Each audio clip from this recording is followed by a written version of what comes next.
Welcome back to Cord Cutting Today, where we break down some of the biggest stories happening in the world of cord cutting, including today, the FCC has launched an investigation into YouTube TV over discrimination. We'll tell you why and what's happening there.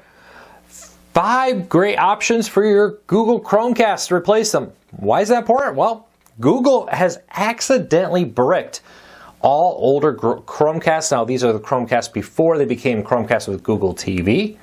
We'll tell you what's happening there with these second-gen Chromecasts that are still very popular. I have one. I use it a lot. And DirecTV adds a couple new channels to its new discounted streaming bundles that start at just $34.99 a month. These stories and a whole lot more coming up in a quick second. You can find a link to each one I'm about to talk about in the show notes down below, so you can read them for yourself and come up with your own opinions. I'd love to hear from you in the comments. If you're new here, please do me a favor, hit that subscribe button, hit that thumbs up. Doing one or both lets YouTube know you enjoy what we do here. With that said, let's dive into it. So late last week, the FCC chairman announced an investigation into YouTube TV after he received complaints from religious channels. It seems to be primarily Great American Family. I apologize. That's leading this argument that basically is saying that YouTube TV is refusing to carry them no matter what kind of deal they make, no matter what concessions they offer. YouTube TV is not offering to or carry them. We'll have to keep a close eye on this, but YouTube TV has received a demand letter from the FCC to answer a bunch of questions by this week. They only have a couple days from the time I'm recording this to actually answer these questions. Now, this is the start of an investigation. It could go somewhere and it could not. One interesting thing here, though, in the investigation, the FCC chairman says, I understand that your service is regulated differently than traditional cable and our oversight of you is limited. But he basically said it's not non-existent. We do, as an FCC, have the ability to oversee you. Which kind of comes down to a recent look at this. Remember, there was a lot of talk about internet providers being reclassified so the FCC would oversee them rather than the FTC with the whole net neutrality fight. Also, this also comes down to something broadcast television stations have been pushing for a while. Owners of local television stations have been pushing for streaming services like YouTube TV, Fubo, and others to be reclassified more like traditional cable providers, so the FCC would oversee them, but more importantly for them, force these services to negotiate directly with each individual local television station, unlike where they do now, where they strike one deal with the national carrier. So ABC strikes a deal for all ABC, for example. We'll keep a close eye on this. Is this the start of this new FCC maybe being open to reclassifying YouTube TV and other services as a cable TV company, at least for the eyes of FCC, where they are going to go and put more direct control over YouTube TV, Hulu Plus Live, Fubo, Sling, Philo, Friendly, and all the other similar ones out there. We'll keep a close eye on it, but let me know, what do you think of that? Should YouTube TV be regulated by the FCC, or should it remain with the FTC? Let me know. All right, next up, if you have a second-gen Chromecast, which are very popular, I still use one. Now, this is the Chromecast that just is a Chromecast. There's no Google TV, there's no remote. You just grab your phone or tablet or something and you cast a video from your tablet to your TV that way. Now, a lot of these were sold, and over the weekend, Google did something that accidentally bricked them, that resulted them basically putting an error message on the screen that they can't verify it, and that could be because of outdated firmware.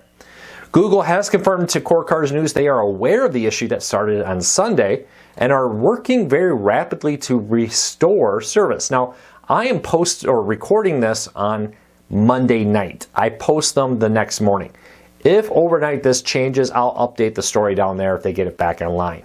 Exact details are unknown, but it does seem like something on their server end changed, breaking this. Could be they updated a security certificate for newer Chromecasts, but not older.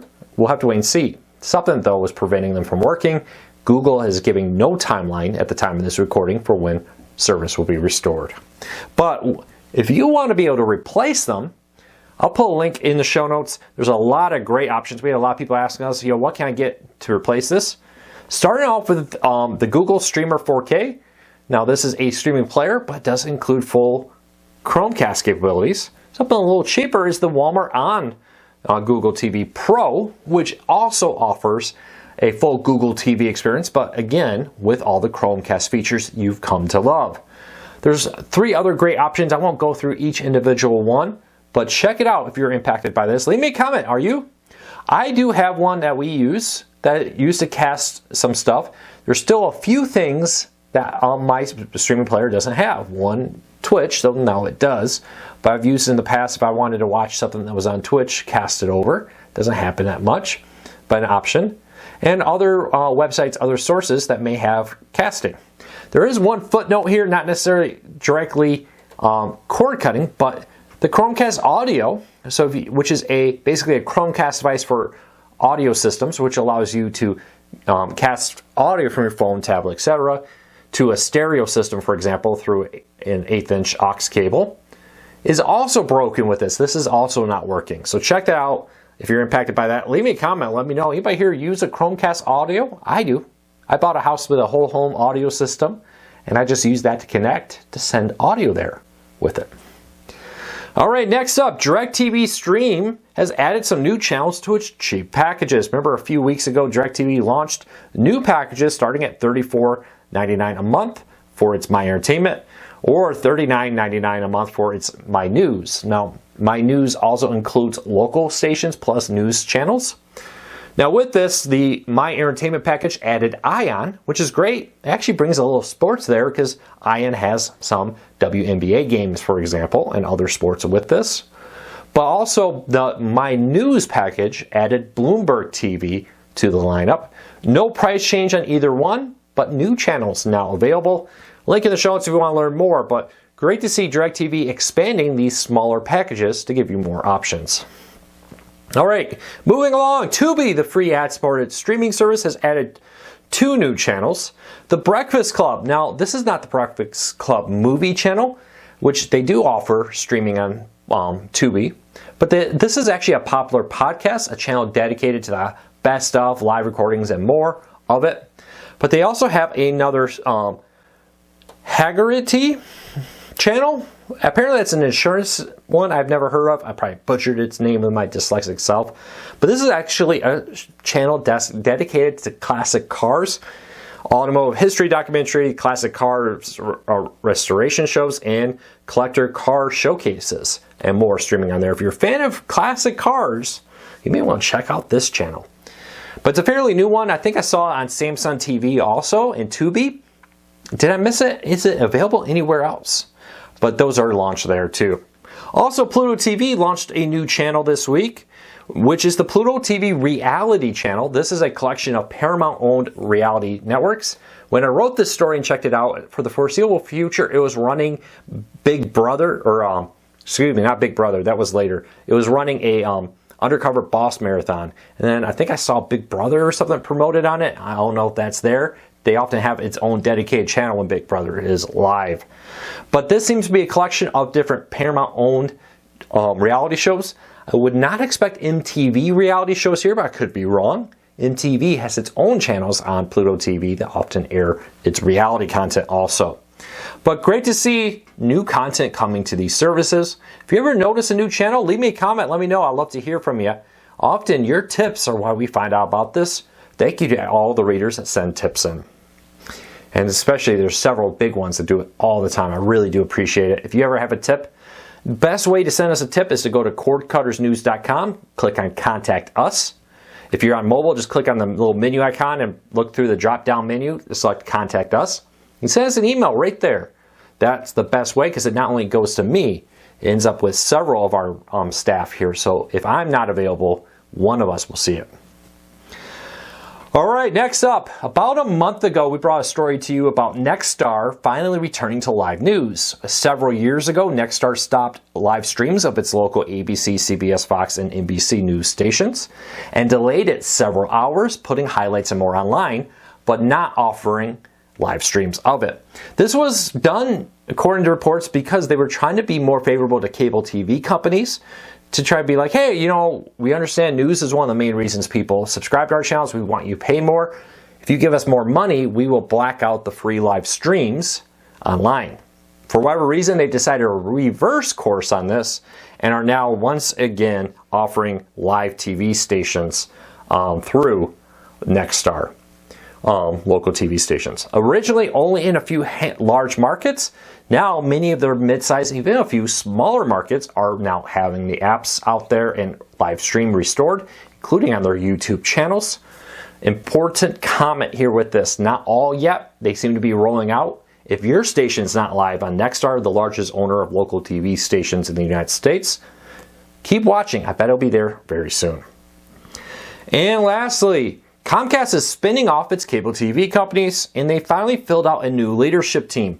Once the SpinCo, which is an industry term for whenever companies spin off into another area, it's kind of what they use until they come up with a new official name, which has not been announced, is spun off. MSNBC, CNBC, Sci-Fi, USA, and more will all get new leadership teams running them. Now, some of this includes veterans of different areas, like Mark Lazarus, former NBC Universal Media Group chairman, and who is reportedly going to be the new CEO of this, is joined by Jordan Fassbinder. I apologize, I'm so dyslexic, I probably butchered that, as its chief counsel and other teams, as it rounds out a new leadership team that's going to be different than the team it's been led by recently. While there will be some familiar faces, overall, this is a new team leading these channels. It's going to be very interesting to see what new ways they are taking. Well, that's it for today. Hey, in the last week, about 2,000 new people last week subscribed to our YouTube channel. Huge welcome to you. I hope you enjoy what we do here. I've been covering the world of cord cutting for 10 years now. Over 10 years. This April will be 11 years, so almost 11 years. Wow. We're very thankful for you here, very thankful for your support. Last week was a great week. We've had some really great traffic on the YouTube channel. Let me know how long you've been following. How did you find out about us? Did you find out from us from our website? Check it out, cordcardsnews.com. A lot more content goes there than ever makes it here. Or did you find us on YouTube? Love to hear from you. Well, until next time, take care, be safe. I'll be back again real soon.